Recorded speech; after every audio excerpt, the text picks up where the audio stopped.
Olá, pessoal. É, eu resolvi regravar o nosso curso porque eu percebi que se a gente puder ir olhando os arcanos, fica melhor para o nosso entendimento. Então, voltando ao básico, as coisas que eu falei no início, o tarô, ele é um oráculo com 78 arcanos. A palavra arcano significa mistério e apesar dele ter, né, sofrido bastante, muitas mudanças, o tarô, está convencionado que para ser um tarô, ele precisa ter 78 arcanos, divididos entre arcanos maiores e menores. Os arcanos maiores, eles são os 22 arcanos maiores. Eles estão contando o que a gente conhece como jornada do herói. Que jornada é essa? A jornada do herói é qualquer jornada iniciada pelo ser humano aqui na Terra.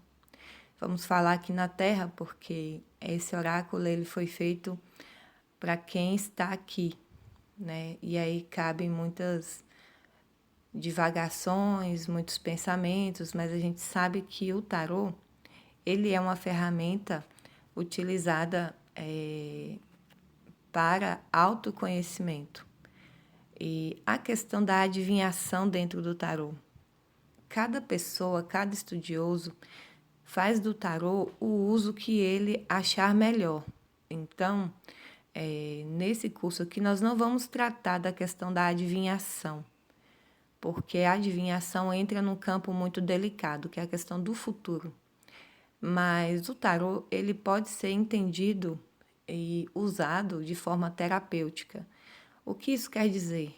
Isso quer dizer que o tarô ele pode acessar, né, informações através do nosso inconsciente coletivo e trazer essas informações para a gente de forma mais clara. E é assim que os 22 arcanos maiores e os 56 arcanos menores funcionam. Os 22 arcanos maiores, eles estão contando essa história do herói. Que história é essa? É uma jornada arquetípica. E como toda jornada arquetípica, ela deve ser entendida primeiramente como um mito. Então, nós não vamos olhar para o tarô aqui, encontrar a carta do louco, por exemplo, e achar que estamos tratando de uma pessoa louca. Não se trata disso. Os arcanos, eles são representações dessas energias primordiais. Aqui nessa mesa a gente pode ver o eremita, a morte e a roda da fortuna num jogo. Esse jogo aqui de 3 cartas só tem nele arcanos maiores. Na minha concepção, no meu entendimento, os arcanos maiores eles sempre têm que vir acompanhados dos arcanos menores para a gente poder detalhar as questões.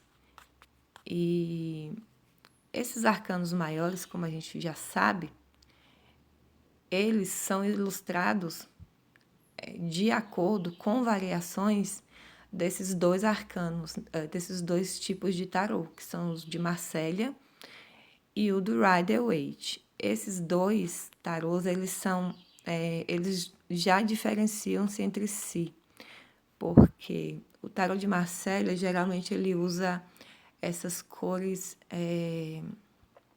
principais, vamos dizer assim, que é o amarelo, o vermelho, o azul claro, esse tom meio rosado, o branco, o azul escuro e o verde, então, e o preto. Então, ele vai girar em torno dessas cores e as cores dentro do tarô são muito importantes, né? Elas estão dizendo também alguma mensagem. Então, este é o tarô de Marsella. Para quem não, para quem confunde um pouco, este aqui é o tarô de Marsella. E eu vou dar uma amostra aqui para vocês da diferença entre o tarô de Marsella e o tarô do Rider-Waite. Deixa eu dar uma procurada aqui para vocês. Ó, Esse é o arcano O Louco, dentro do tarô de Marcélia. E aqui a gente vai encontrar o louco no tarô do Rider-Waite. Lembrando que o louco, ele é sempre quem inicia as jornadas. Então, o louco, ele é uma das cartas, né? É uma carta que a gente tem que sempre que lembrar. Lembrar dele durante o jogo. Esta é uma ilustração do Rider-Waite. E aqui a gente percebe muita diferença, tanto de detalhes quanto do tipo de desenho. A gente percebe que essa ilustração aqui já traz muito mais cores, né? Mas são algumas derivações também daquelas cores principais que a gente viu lá no tarô de Marcélia. E aqui a gente tem um pouco mais de detalhes, o que facilita o aprendizado. Então, esses dois tarôs, tanto esse do Rider-Waite quanto o de Marcélia, que é este aqui, eles são interessantíssimos para a gente começar.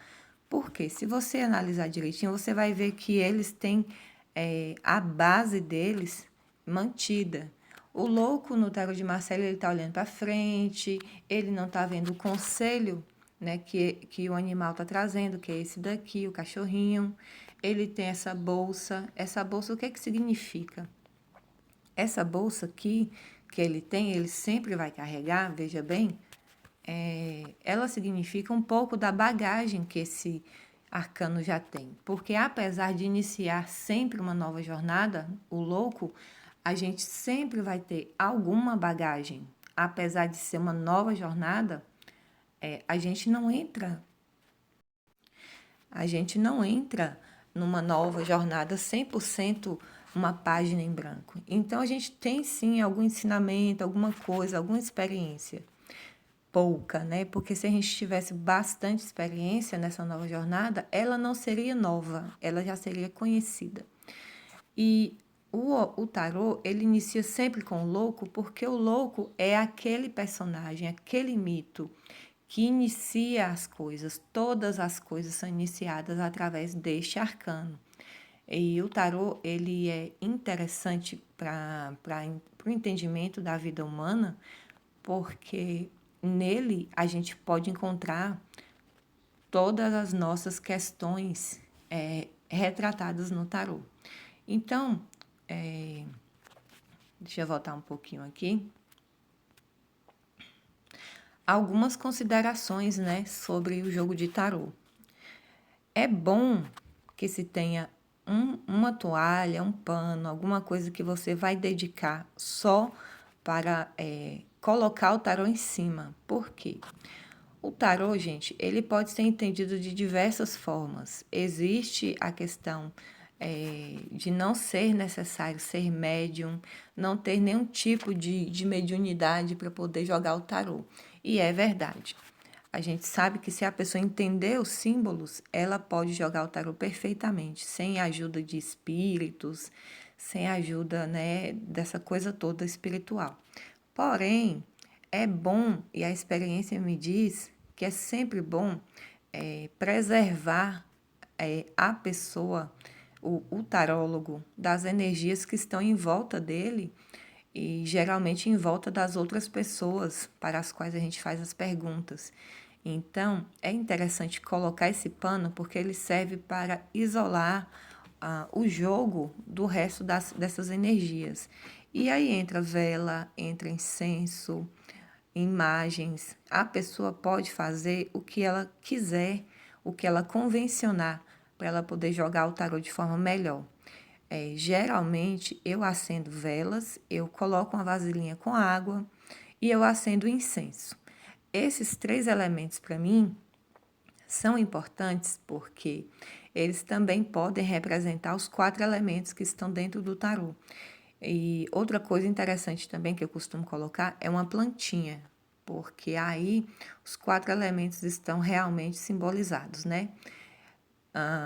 O ar pelo incenso, o fogo pela vela, a terra o ouro, né, pelo material, pela planta, e a água pela vasilhinha de água que eu coloco. Então, vocês podem se sentir à vontade para poder colocar ou não esses elementos na sua bancada de tarô. E lembrando que nada disso aqui é regra, são só experiências. E você vai entender, conforme o tempo for passando, que o tarô, ele é um mestre espiritual. Ele é realmente, assim, um oráculo que ele faz com que a gente cresça. Ele vai trazendo as possibilidades de crescimento, tanto para o tarólogo, quanto para quem aquele tarólogo vem jogando o tarô. Então, para jogar o tarô, é necessário que você se prepare um pouco, ainda que seja apenas intelectualmente falando. Por quê? Porque se você abrir o tarô sem conhecimento nenhum dos símbolos, sem entender nada de básico, provavelmente você não vai conseguir ler as jogadas. Então, considerações iniciais são esses elementos que eu falei para vocês, né? O pano, veja aqui que a pessoa tem um pano, tem um cristal, tem vela, tem as ervas do incenso, tem a água e tem essa planta que está aparecendo aqui em cima, parece uma lavanda. É comum que os tarólogos usem esses elementos por diversos motivos e você pode se sentir à vontade ou não, né, para poder colocar esses elementos dentro do seu jogo. Então, voltando só à questão básica aqui da diferenciação entre os tarôs, olha, tem tarô de todo tipo, tem mais de 4.000 baralhos de tarô. E é claro que entre esses 4.000, mais de 4.000, a pessoa vai escolher o que mais se enquadrar, o que ela mais gostar. De início, eu recomendo, e é apenas uma recomendação, que você use um desses dois baralhos, que é ou o do Rider-Waite ou o de Marsella. Este seria o de Marsella e este o do Rider-Waite. Eles são ótimos para aprender, pelo que eu já falei para vocês. Eles têm esses símbolos primordiais que às vezes faltam em novos baralhos. Outra coisa interessante que eu queria falar para vocês é sobre o uso de cadernos. Pessoal, o caderno, o ato de anotar, ele ajuda muito a gente a fixar as coisas. E como eu trabalho com educação já tem um tempinho, eu já percebi que sim, que um caderno, um lugar para você ir anotando as suas coisas é melhor do que você simplesmente tentar decorar essas coisas assim de cabeça.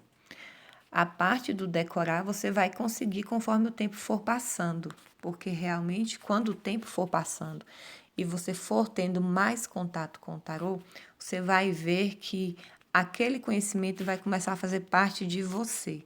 E então, esse conhecimento, ele vai ser absorvido, integrado a você, né, ao tarólogo.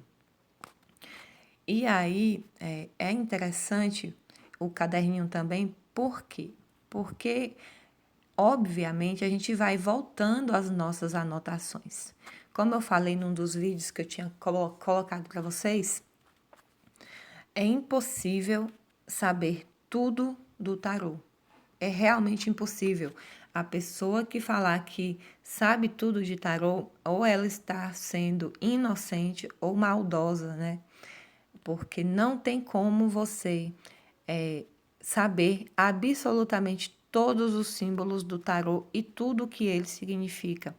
A gente tem muitos estudiosos do tarô que tratam dessa questão do tarô de forma muito séria, porque ele realmente é o oráculo mais completo que existe no mundo. Então, é por isso que ele é tão jogado, é por isso que ele é tão procurado. É por isso que ele fascina tanto as pessoas. Justamente porque esse conjunto de cartas, esses arcanos, eles se aplicam a praticamente tudo na vida da gente. E agora vamos entrar realmente na questão dos arcanos, vamos ver os arcanos divididos em grupos e vamos iniciar no grupo do louco, né, que começa com o louco e vai até o Papa, tá ok? Então, vamos começar essa aqui foi a introdução.